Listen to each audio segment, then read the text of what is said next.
E falenderojmë të madhin Allah me falenderimet më të plota, më të sinqerta, siç meriton i madhi Zot falenderohet.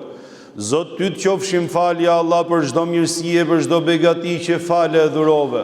Shtoje mirësinë tënde për gjithë secilin prej nesh, ja Allah. Ti je dhuruesi i mirësive dhe i begative. Zot, ty mos i devijo zemrat tona dhe shpirtrat tanë pasi udhëzove në rrugën e drejtë. Dhe na dhuron neve mirësi prej teje, ja Allah. Ti je udhëzuesi, ti je orientuesi. Dëshmojmë se i vetmi që me drejt meriton adhurim askush tjetër përveç ti, është vetëm Zoti i vërtet Allahu xhaleshanu. Dëshmojmë se i dashur i zemrave tona, Muhammed Mustafa alayhi salatu wassalam, ishte robi dhe i dërguar i Allahut. O Zot, dërgoj atij salavatet dhe selamet tona si më i madhi profet, më i miri njeri, atij familjes tij të pastër, shokëve tij të nderuar, ja Allah. Fali, mëshiroj, begatoj gjithë besimtarët dhe besimtarët që ndjekin rrugën e tyre, o Zot, sa të ketë jetë në këtë botë. Vazhdojmë sot me lejen e Allahu xhaleshanuhu me temën që e nisëm xhuman e kaluar me 7 kategoritë ose 7 grupet e besimtarëve, të cilët do t'i ketë Allahu xhaleshanuhu për kujdesjen e tij në ditën e gjykimit, ditën që nuk ka hije përveç hijes arshit Allahu xhaleshanuhu, e nga sikletja dhe nga zahmeti asaj dite, Allahu i merr me përkujdesjen e tij që t'i strehojë në hijen e arshit tij, duke i dhënë kështu një suport shumë të madh, e padyshim siç edhe përmendëm, ata që meritojnë suportin e Allahu xhaleshanuhu në atë ditë, padyshim që edhe në këtë ditë janë në përkujdesjen e Allahu xhaleshanuhu, pra edhe në këtë dynja. I katërti është ai person, ose janë ata persona, rajulani tahabba fillah, janë 2 persona të cilët janë dashur për hatër të Allahu xhaleshanuhu, për asgjë tjetër. Pra, ku janë ata cilët duhen pa asnjë interes? Ta duash dikë edhe e don vetëm me pastërtinë e zemrës edhe të shpirtit, për asnjë lloj arsye tjetër prej arsyeve të kësaj dynjaje. Për asnjë lloj interesi, sado qoftë ai i madh apo i vogël, mbase ty nuk lidh asgjë me tjetrin, po ti për hatër të Zotit xhaleshanuhu dhe vetëm thjesht me pastërtinë e zemrës edhe të shpirtit si njeri e don tjetrin, pra edhe mundohesh që të krijosh lidhje edhe raporte mbi këtë bazë. Thot Allahu xhaleshanuhu në hadithin kutsi: "Wajabat mahabbati lil mutahabbin fiyya wal mutajalisin fiyya wal mutazawirin fiyya wal mutabadhilin fiyya." Është bërë obligim dashuria e Allahut për ata të cilët që ta kuptosh se sa e vlerëson Zoti xhaleshanuhu pastërtinë e zemrës tënde, që kur ta dush tjetrin ta dush pa interes, shi sa vlerë ka tek Allahu xhaleshanuhu. Thot, e kam bërë obligim dashurin time për ata cilët duen për hatër të Zotit pa interes, për ata cilët shkëmbejnë vizita me njëri tjetrin pa interes, për ata cilët mblidhen edhe ulen edhe rrin ku vendojnë ose bisedojnë ose kalojnë kohë me njëri tjetrin pa interes, vetëm për hatër të Zotit xhaleshanuhu, edhe ata që ndihmohen me njëri tjetrin pa interes. Tregon profeti alayhi salatu wassalam, një person ishte nisur për t'i shku për vizit një njeriu tjetër, një personi tjetër, një vllai i tij. Nuk e kishte vlla nga gjaku. E kishte larg nga banesa e tij, pra ishte në fshatin tjetër ose në krajinën tjetër. E rrugës Allahu xhaleshanuhu i nxjerr një engjëll në formën e një njeriu dhe i thotë: "O robi Allahut, për ku je nis kështu?" Thotë: "Jam duke shku, thot, për vizitë tek një vllai im." Thotë: "A mos vall, thot, ka në i borxh, pra ka në i lek që po shkon?" Jo, thot, nuk më ka borxh. A mos vall, thot, kena i biznes për të ndarë me te për të bënë një llogari? Jo, thot, nuk kam. A mos kena i lidhje gjaku? Jo, nuk kam. A mos je duke i shku sepse të ka ardhur dhe duhet me i shku patjetër? Edhe duhet me i kthy vizitën, se po të erdhi do t'i shkosh, po të erdhi s'ke pse i shkon? Jo, thot, as kështu nuk ka. Thot, e pa atëherë, thot, për çfarë po i shkon? Thot, për Zotin, thot, e du për hatër të Allahut, e kam shok, e kam vlla për hatër të Zotit, dhe po i shkoj vetëm për hatër të Zotit, kam marr malli me shku. E po thot, unë, thot, jam i dërguar i Zotit tek ti, E Allahu xhaleshanuhu ty të don, e ke fitu dashurinë e Allahut siç ti e don atë për hatër të Zotit xhaleshanuhu. Po pse qenë ka kaq e rëndësishme ta dush tjetrin pa interes, ta dush si njeri, pra me zemër të pastër, jo sepse prej atij mund të përfitosh diçka, jo sepse prej atij mund të vijë një mirë, jo sepse prej atij mund të vijë një mbështetje, jo sepse atij nesër ai ka diçka në dorë dhe ty mund. Nuk janë asnjë nga këto arsye. Nëse e don tjetrin për hatër të Allahut xhaleshanu, për hatër të Zotit, thot profeti alayhi salatu wasalam, dhaqa ta'mal iman, do ta shijojë ëmbëlsinë e besimit ai I cili kur e don dikë e don vetëm për hatër të Allahut xhaleshanu. Pra ti që don për interes, as ëmbëlsinë e besimit tat nuk e shijon dot. Që nga dita që ke filluar me qenë musliman e deri sot, ti nuk e ke kuptuar akoma se çfarë do të thonë dhe nuk e ndjej akoma se çfarë do të thonë me qenë musliman I mirë dhe besimtar I plot, ashtu siç na don neve feja jon. E kur interesi prevalon mbi dashurinë, atëherë zemrat helmohen. Kjo bën që të thyhen zemra dhe shpirtra dhe të lëndohen njerëz në shpirtin e tyre. Ai që don për hatër të Allahut xhaleshanuhu nuk të han pas shpine. Ai që don për hatër të Allahut xhaleshanu lutet për ty pas shpinës tate, pa e diti. Ai kur është në sejdë ose kur bën dua, lutet për ty, ose kur çeli iftarin, ose kur ka një moment që lutet, të futet dhe të përfshin në lutjet e tij, ty edhe familjen tënde. Kush beson Allahun edhe ditën e gjykimit, don për të tjerët atë që don edhe për veten e tij, siç thot profeti alayhi salatu wassalam. Ai që don për hatër të Zotit, ashtu siç duhet me dash, nuk bën hile. Ai që don për hatër të Allahut xhaleshanu nuk të ofendon, as nuk përçmon. Edhe kur ti bën gabim, ai të merr për dorë dhe të këshillon në formën më të mirë, në formën më të dashur, sepse qëllimi është që ty të cillit e mbara, jo që të përçmoj ty edhe shqyr që të gjeti gabim edhe me të vënë për fund edhe me të shkel. Ai I cili don për hatër të Zotit xhaleshanu nuk gëzohet me dështimin tënd. Ai don suksesin e tjerëve. E don suksesin e tjerëve dhe I kënaqet shpirti dhe zemra kur tjerët kanë mirësi edhe kanë sukses. Ai që don për hatër të Allahut xhaleshanu nuk të bën bloz mbas shpine duke të shah edhe duke shpif për ty.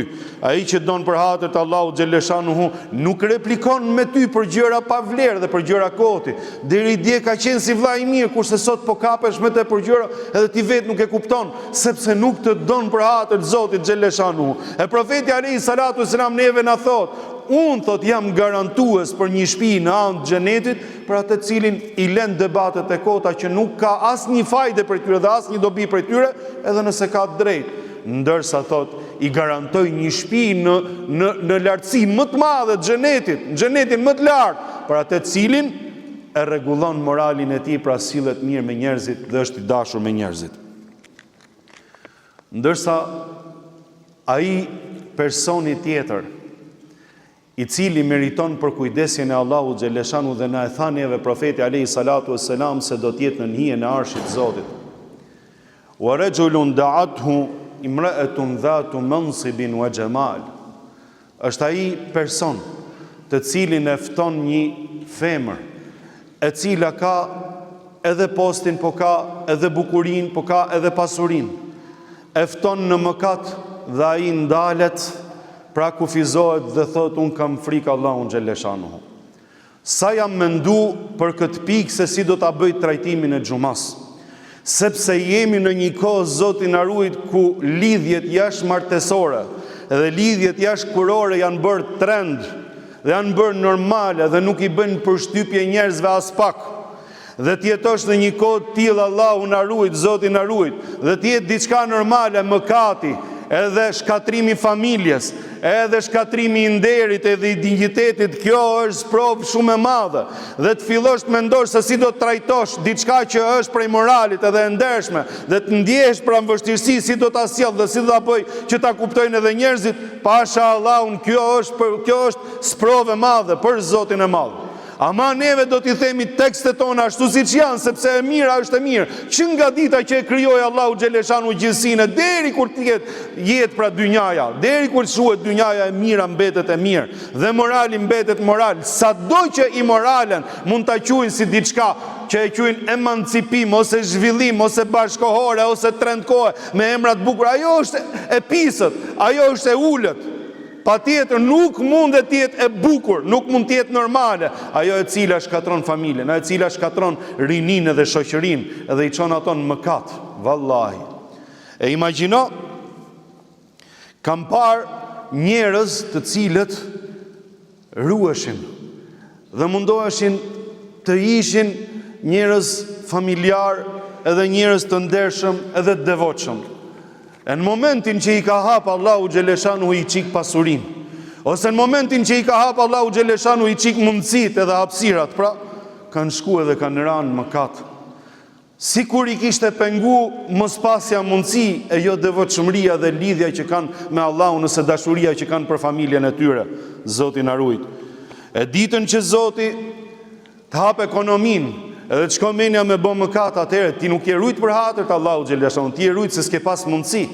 Se ty s'ka ardhe keqja dhe s'ka trokit, edhe s'ka trokit mëkati edhe gjunafi. Se ti nuk t'ka ardhe keqja dhe nga pamundësia je rujt, kështu i bie dhe kështu i takon me qenë. Ama në momentin që njeriu t'i jep Allahu Gjeleshanu mundësi, dhe ai prap mundohet që ta ketë frikë Allahun Gjeleshanu, megjithëse ka shumë kollaj që ta gjej mëkatin, edhe ka shumë kollaj që ta arrisit keqen, pasha Allahun. Kjo është devotshmëria, edhe ky është imani, edhe kjo është dashuria për Zotin Gjeleshanu. Kjo është frika ndaj Allahut Gjeleshanu. E kam kujtu hadithin e profetit alayhi salatu wassalam ku thot Zoti në hadith kutsi, ka njerëz të cilët nuk i ndreq vetëm se varfria, e unë, thot Allahu Gjeleshanu, me mirësinë time, i lej, thot, në atë gjendje që janë, nuk i jap shumë pasuri, sepse po t'i bin dorë pasuria prishen. Dashuri për Allahu Gjeleshanu që ata njerëz mos prishen, subhanallah, dhe të rinë njerëz të mirë, dinjitos, të rujnë familjen e vetë, mos i shkatrohet familja, mos i shkatrohet e ardhmja, edhe dynjaja, subhanallah, mos bëhen njerëz jo dinjitos, mos bëhen njerëz kot mbi sipërfaqen e tokës. E ka njerëz që nuk i rregullon vetëm se pasuria, se nëse do t'ja hiqte Zoti Gjeleshanu mirësin, do bëheshin mohus, do bëheshin njerëz refuzus, do bëheshin njerëz që kthenin shpinën, subhanallah. E Allahu Gjeleshanu me dashurinë e vet i ruan ata.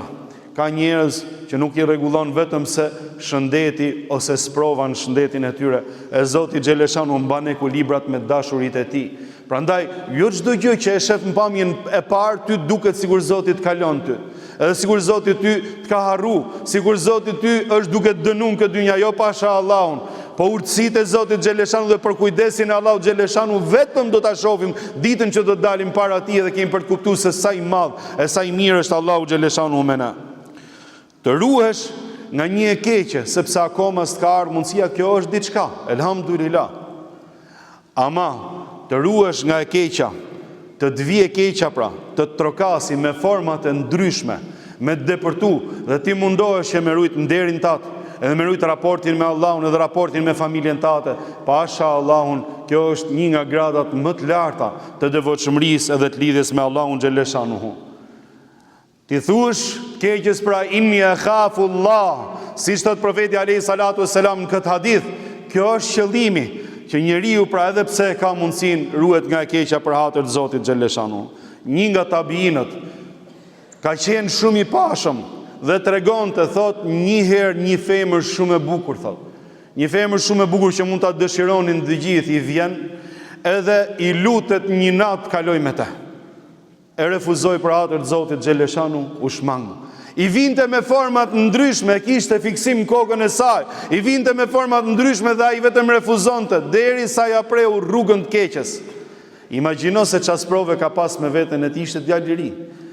E një natë në ëndër, mbas kësaj që kaloi, i del profeti i Allahut Jusufi alayhis salam dhe i thot: Allahu të nderov, thot, për rujtjen e nderit dhe dinjitetit për atë vepër të madhe që bëre.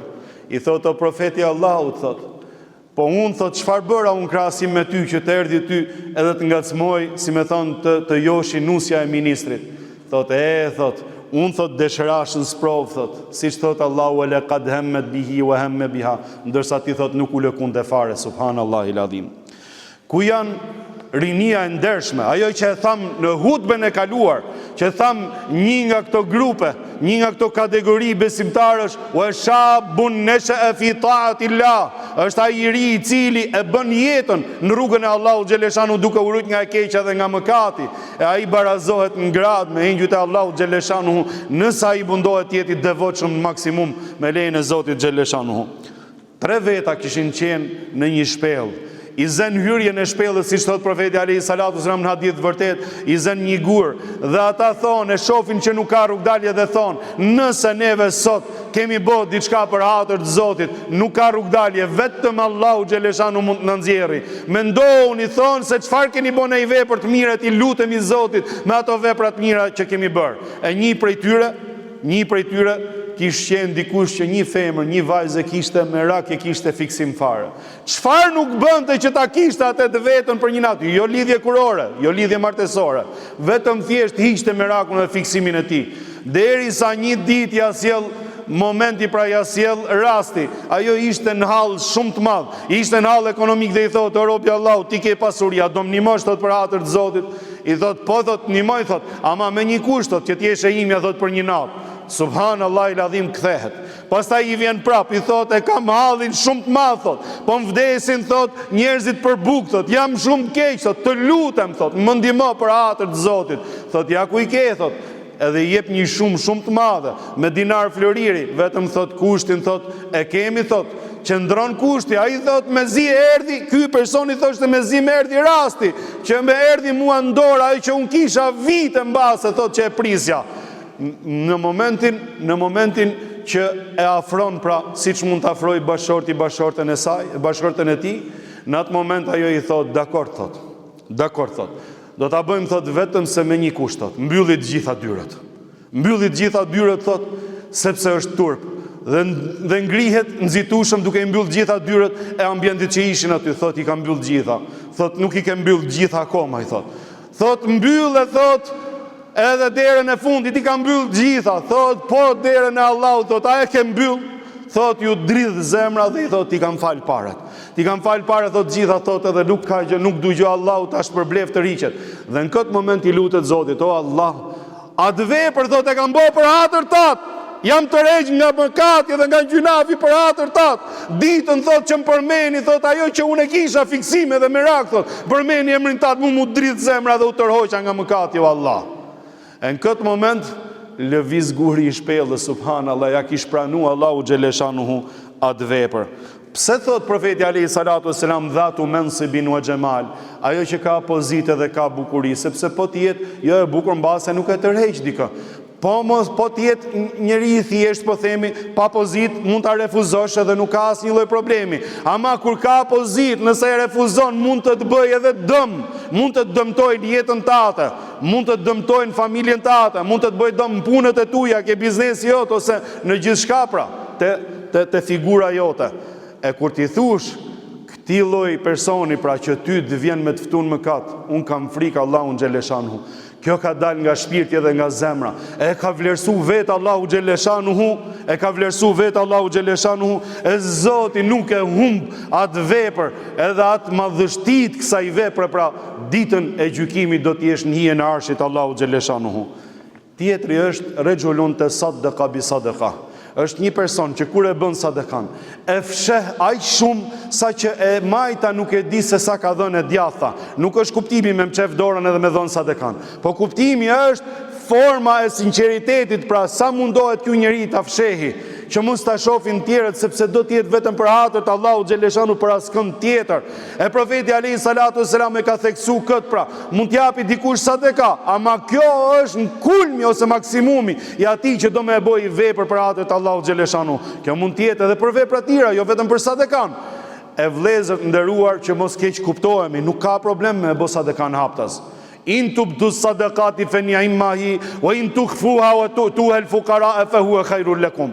Nëse ju jepni hapta sadekat e juaja, thot Zoti në Kur'an, në surën El-Bekara, nuk ka asnjë lloj problemi. Janë shumë të mira dhe të pranueshme tek Allahu xhaleshanu.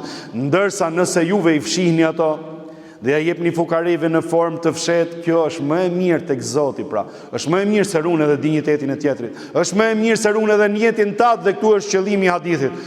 Thuhet se në ditën e gjykimit disa njerëz do të thonë Zoti ynë, jemi këtu në rasatin e kiametit, edhe nuk i shohim disa njerëz cilët i kemi pas në dynja, ku janë ata o Allah?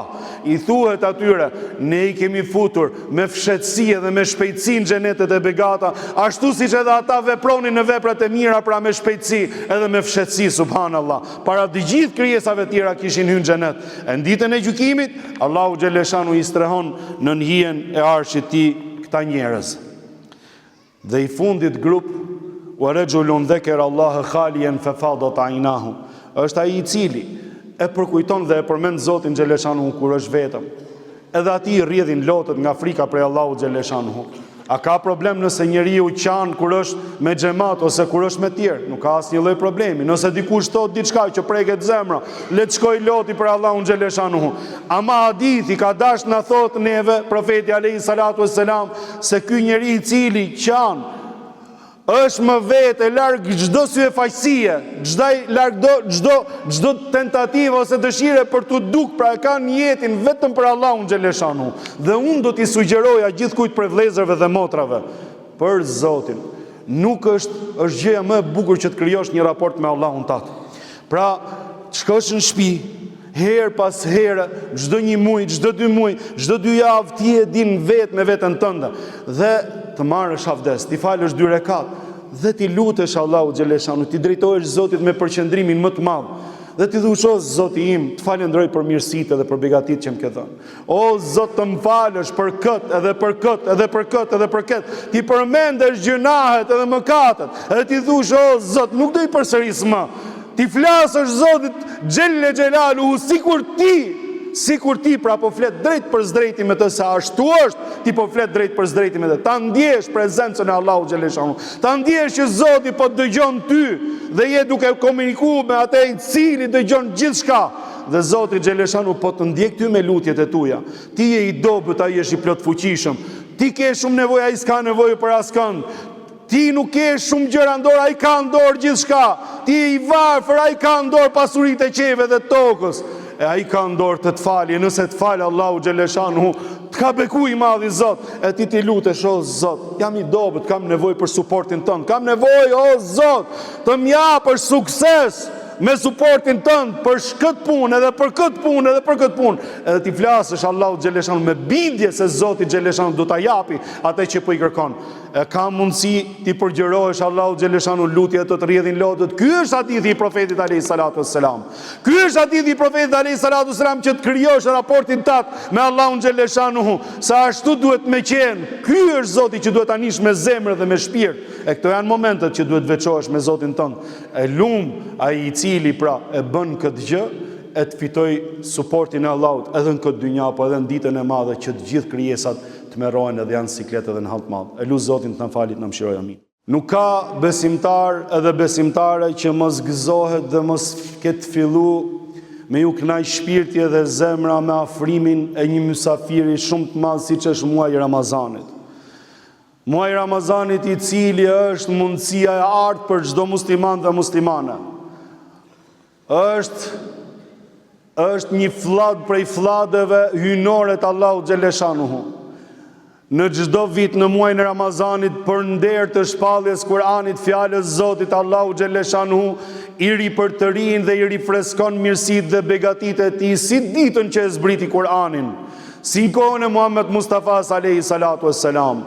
A nuk thot Zoti se në natën e Kadrit që është Ramazan zbresin engjëjt edhe Xhibrili siç zbriti edhe tek Muhammed Mustafa alayhi salatu wassalam? A nuk thot Zoti se kufizohet e keqja dhe burgosen shejtanët e mëdhej? A nuk thot Zoti se hapen dyert e xhenetit dhe mbyllen dyert e xhenemit? A nuk thot Allahu xhaleshanu se e keqja është e kufizuar në maksimum dhe njeriu e ka rrugën autostradë për të bërë vepra të mira dhe ne ndjejmë vetë që kur fillon Ramazani të gjithë jemi prirur për të bërë mirë. E subhanallahu el-azim sa vetë kanë agjëruar vitin e kaluar. E me lenin Allahu xhaleshanu është mundësia shumë e madhe edhe këtë vit. Ai i cili agjeron për hatër të Zotit xhaleshanu Ramazanin në një muaj siç është ky ndimër, që nuk janë vetëm se pak orë agjerim, subhanallahu. Allahu xhaleshanu nëse e bën për hatër të Zotit, me ndjenjën edhe me qëllimin që me fitu shpërblimet e Allahu xhaleshanu, i fal gjitha mëkatet. A ka mundësi edhe a ka një mirësi dhe a ka mëshirë më të madhe sa kjo? Subhanallahu l-azim. Subhanallahu l-azim. E sa herë që vinte Ramazani, profeti alayhi salatu wassalam i kënaqej i shpirti dhe zemra dhe i përgëzonte besimtarët. Etakum Ramadan. Po ju vjen Ramazani, një muaj i madh, që të fillon të përgatiste zemrat e besimtarëve që të hyjnë në Ramazan, me qëllimin që me fitu suksesin e atij Ramazani.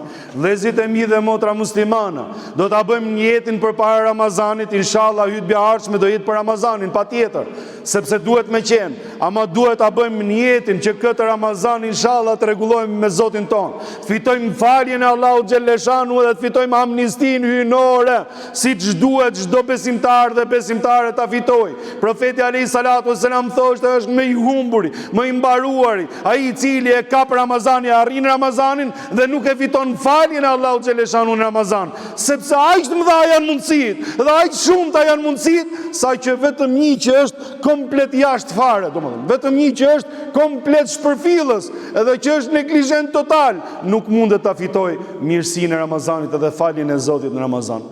E lusë Allahun xhelleshanu të na mundsoj arritjen e Ramazanit. O Zot, ty të lutem ja Allah, na fal dhe na mëshiro.